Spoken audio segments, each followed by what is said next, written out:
So I think that's a good starting point. How did you meet Mr. Kris? Oh, Lord. I love love stories. So here we go.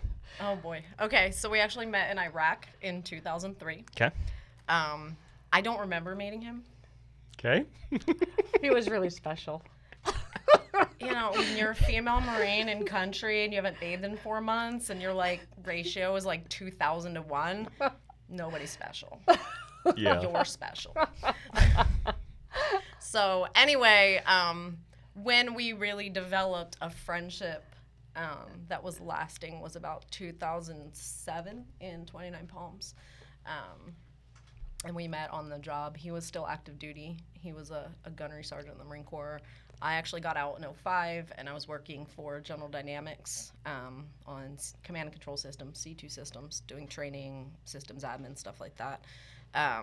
There was a system in particular that it was really new, and there was only like one person per coast that actually knew how to do the system, and I was the West Coast person.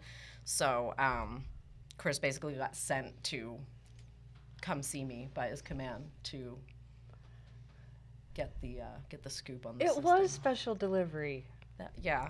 So he showed up on a motorcycle, and he got off the motorcycle, and I was like, oh God. I was like, and my boss had told me, like, my boss came to me that morning, and he said, hey, he was a staff sergeant at the time. He wasn't even a gunny yet, which is an E6. And my boss had came to me early, like when I first got in that morning, and he said, hey, Staff Sergeant McCullough from TTCG is going to come. He wants to come talk to you about CPOF. And me and my boss, I wasn't a fan. So I just figured, like, guilt by association. Like, anybody this guy introduces me to, automatically a tool. Like, automatic douchebag status, like, whatever. So I'm standing there, and he shows up on his crotch rocket with his jacket and his hat, and I'm like, Jesus. And I don't think we ever actually talked about CPOF. We talked about Jeeps. We talked about alcohol. We talked about horses. We talked about the Marine Corps. And I don't think we ever actually talked about CPOF. We spent about 4 hours together. And according to Kris's version of the story, Kris, which he just told at Adam's wedding, during his best man toast, Kris went back to his office, and he was known as a little bit of a player. He went back to his office and told the captain and the major that he just met the girl he was going to marry. Wow. I love that. And then I friend zoned him for 6 years. Actually, like 5. Really? Yeah.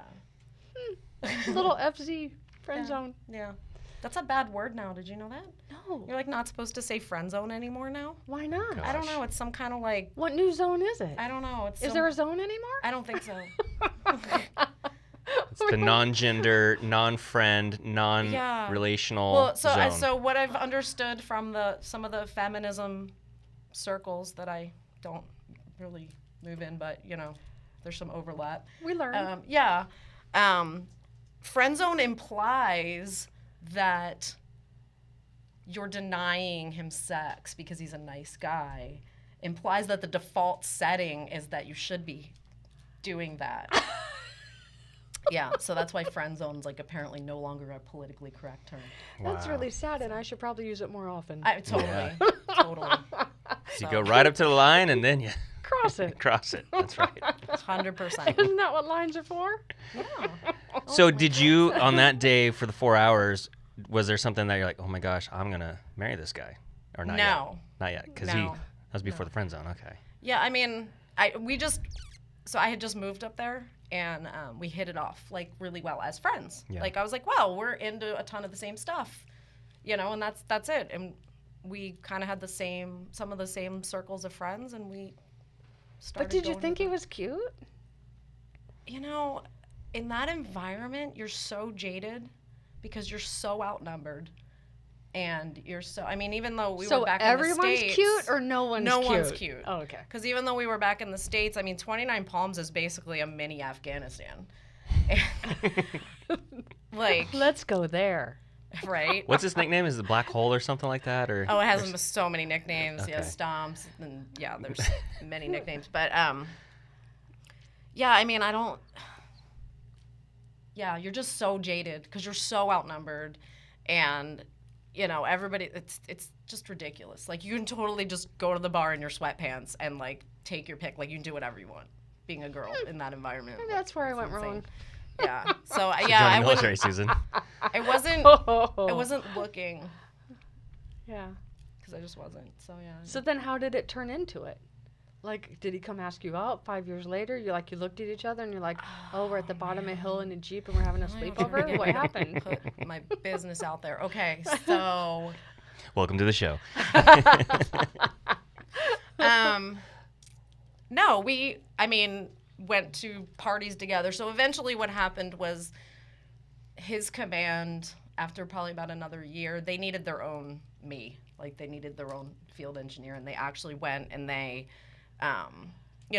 went to the government, got the funding, got the money to build a contract to have their own field engineer there. And I already lived in 29 Palms, and trust me, trying to recruit a civilian to go move to 29 Palms on purpose isn't easy.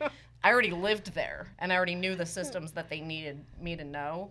So I was just kind of a natural shoo-in, and I was, like, miserable at the position I was in. So I was kind of a natural shoo-in into that position. So now we work together. Still really good friends, like, party together even more now. Went to the field together every day. So I think it just really blossomed, like, because we were together all the time, and we had everything in common.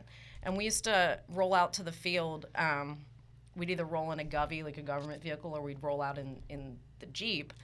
And we'd be in the Jeep or the vehicle for like 6 hours. I mean, that's an enormous base. So it's like the largest military base in the U.S. It's huge. You're like literally driving halfway to Vegas if you go to the other side of that base. So, and you're going like 15 miles an hour. So we would be in the vehicle hours and hours and hours and hours a week. And we had the same hobbies, like fucking with the comm officers and making them pee their pants.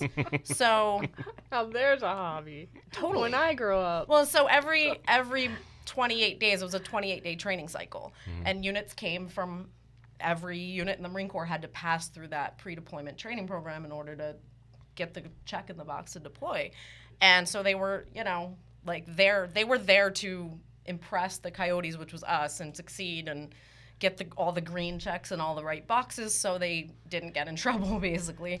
And so, we would go out there and just kind of like make them pee their pants a little bit. And every 28 days, we got to start over with a fresh. It was amazing. It was like almost as good as, I was never a drill instructor, but I feel like it probably was almost as good as being a drill instructor, except without the crappy schedule and yelling. And there's my goal. I just want you to know that now that I'm 58, I can sometimes just pee my pants. Oh. You don't even have to make me. Okay, it's just I don't involuntary. Make you pee your pants. And it's kind of hot in here, so don't, is don't hot pee in here, your right? pants It's because it'll smell and stuff. But yeah, we kind of just really bonded. I mean, he was always so we'd be on these super long vehicle rides, and he would always just be telling me about his latest relationship fail, and there were many. And like when your friend, guy or girl, doesn't matter, your friend like tells you, about their latest relationship fail, and like, usually you at least on some level can be like, wow, I'm really sorry that happened. Like, she sounds like a, can I say cunt? Yeah. She sounds like a cunt. Oh, shit. Edit. Okay. Keep going. We go back to. No, keep going. Anyway, So you couldn't fake the disappointment? No, it wasn't even that. It was, so, when your friend has a relationship fail, guy or girl, you want to be, normally, even if your friend's like a little bit wrong, normally, because they're your friend, you can kind of be like, wow, I'm really sorry that happened. Like, that person sounds like, a little bit of a tool. I'm really sorry they did that to you or whatever. With Chris, it was like, he would tell me this stuff, and I would look over at him, and I would be like, that's your fault. Like, that's 100%, you're a caveman. What is wrong with you? You're a Neanderthal. Like, and then as that went on months and months and months, it slowly started morphing into like, you're super hot. Like, I would totally sleep with you, but I would never date you. You're a caveman. Oh my gosh. Totally. Never date. And then one night we had a shop party. Somebody's birthday or something. I don't remember. We had a shop party at the bowling alley and got really, really drunk. And the rest is kind of just history. Like, that's that. And then you lived happily ever after. Yep. It really is romantic. Yeah.